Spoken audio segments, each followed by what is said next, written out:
folks, and welcome to another episode of Forgotten Knowledge. Happy to have you with us this morning. There's probably been nothing over the past 60 or 70 years that has advanced the care and management of beef cattle any more than the metal squeeze chute.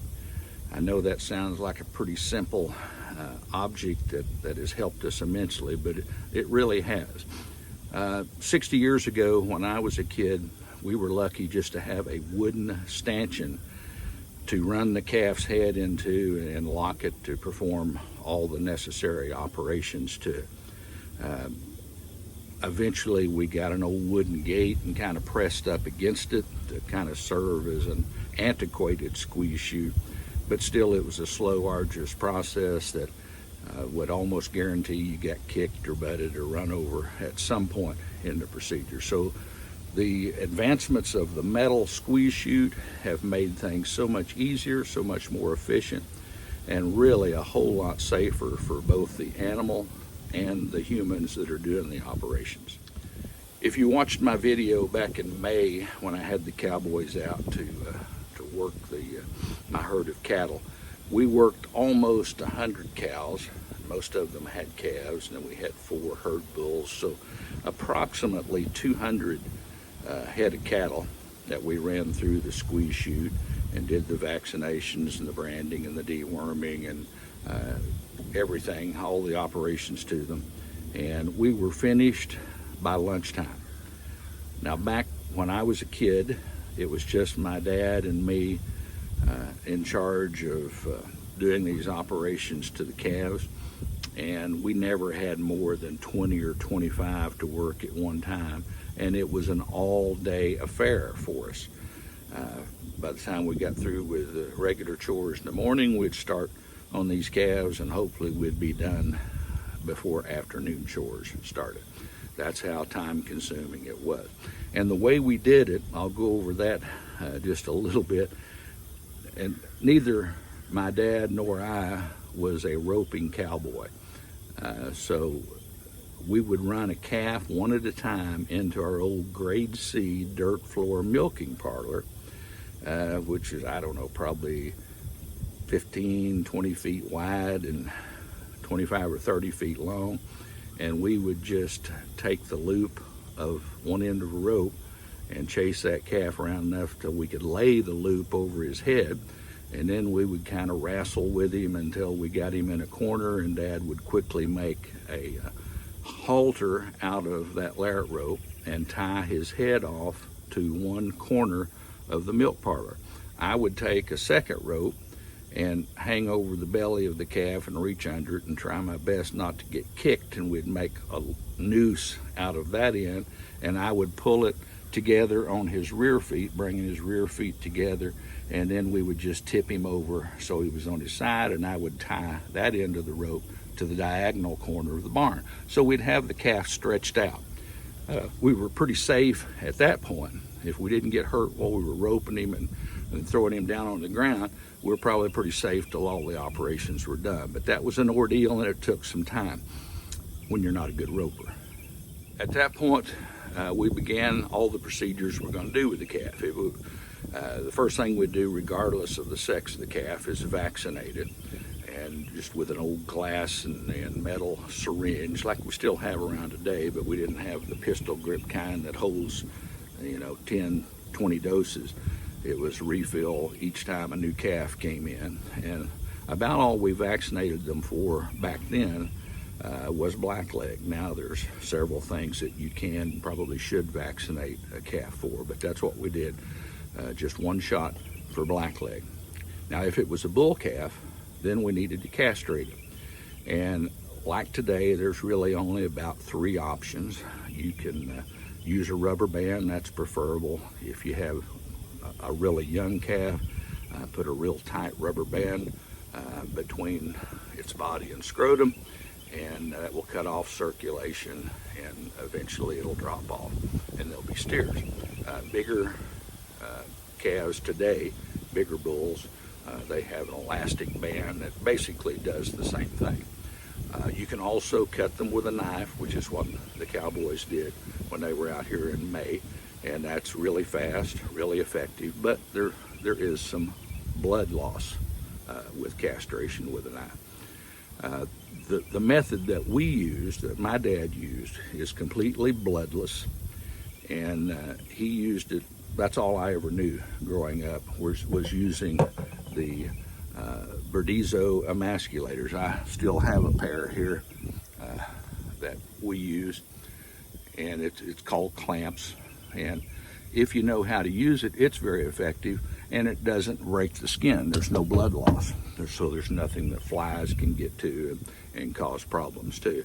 But if you don't know how to use it, it's not going to be very effective. My dad and I used it from the time I was old enough to help until I went away to college, and he never missed a calf in that time. And by missing one, I mean ending up with just one testicle left. That's called a stag.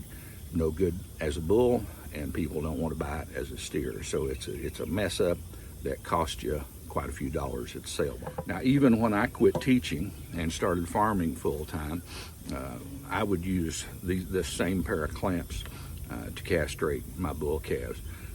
At first, my wife would help me, and then the boys, my sons, got old enough to help me, and then eventually I had a college student that worked for me part-time for about 5 years, and we did it every year, and a couple of hundred calves each year. I do remember missing one or two where you slipped and you didn't get that vas deferens crush there right above the testicle. So it is possible. You can make a mistake, but the thing I like about it is there's no blood that takes place. Now, once we had them castrated, the next operation was dehorning. We had a lot of calves with horns back then because most cow herds had derived at one point from a dairy herd, and most all dairy cattle back then were horned. Of course, the calves we bought to background, a lot of them had horns. It was the job that I hated the worst because there was always a lot of blood. Now, there's several ways to dehorn today. You can use an electric iron and kind of burn it back and cauterize it. They make a caustic paste that you can put on smaller calves and works real good. We used the dehorning scoop, which is a tool that cuts the horn off right against the skull, and it's very effective. But again, you get a lot of bleeding. Now, back then, everybody that dehorned them was encouraged by the USDA to use something. It's a smear called EQ 335. I don't even know if they still make it or not, but I remember that from the early days. It's a thick tar-like substance that not only would help the blood to clot and keep them from bleeding so much, but it would also keep the flies away, because flies get in there, lay their eggs, and it's kind of gross, but then you have maggots and you have real problems. So if you dehorned them, you put that EQ 335 on them, a smear to help clot the blood and keep the flies away too. Thankfully now most of our beef cattle are polled, and we don't have to do hardly any dehorning anymore. So that's a real improvement. As far as identifying the animal, today we use ear tags for almost all animal identification, both for the cows and the calves. I like to tag my calves as soon as they're born, and I can put that number in my smartphone and tell which cow it came out of, if there was any calving difficulties or anything unique about that calf, then I can record that immediately. Back in the old days, we had ways of identifying them as yours. We could brand them, and we did brand ours.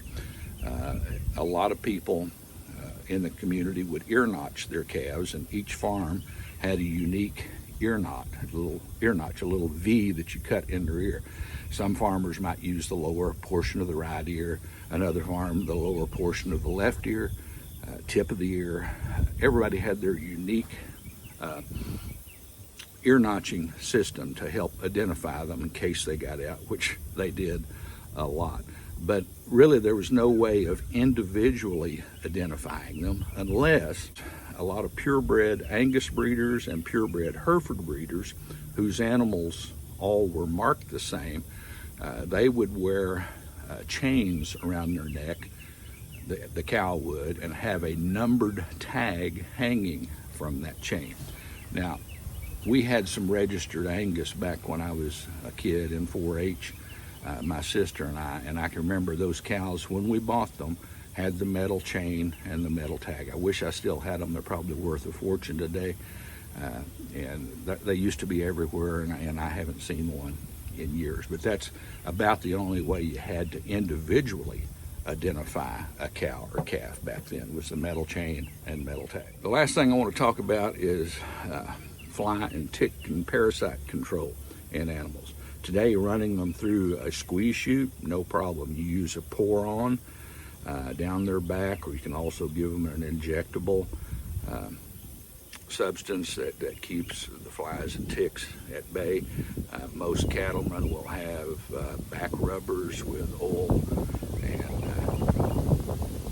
a concentrate in there to keep the flies away. I have face mops on all my mineral feeders that I keep full of a substance that keeps the flies away. But the back before squeeze chutes and running them through that, it was a very crude way of doing it. And it's still done in some southern states and southwestern states, and that's the dipping vat. And I can remember a dipping vat in the community we moved from down in North Arkansas. Concrete structure. They filled it with water. You added some chemicals that I don't know what they were, but I feel pretty confident that neither the EPA nor the FDA would allow their use today, but you had to get rid of the ticks and flies some way. And so you would run your animals through that. Hopefully they would be all covered in this mixture, and then they would swim a little bit. You might even force their head under just for a second, kind of like a full immersion baptism. And then they would come out the other side, and they would be soaked with this liquid that hopefully, and did, kill all the ticks and flies on them, because ticks and flies can sap you of a lot of weight during the summertime. They can also spread disease, and you just don't want your animals to have ticks and flies on them. So that's the way we had to do it back then, was the dipping vat. Now we can do the pour-ons. A lot of cattlemen even have spray rigs in the back of their side-by-side where they can go along and spray the animals for flies. They do make insecticide ear tags too, and I have used those in the past. They're effective in some instances, but they have a permectin or something in the ear tag itself, and they have to be changed each year, maybe twice a year even. So again, running them through the chute makes that an easy way to do it. So it's just a lot easier taking care of cattle, and a lot safer today than it was in the 1950s and 60s. So much easier. You can run, you can be more efficient with your cattle.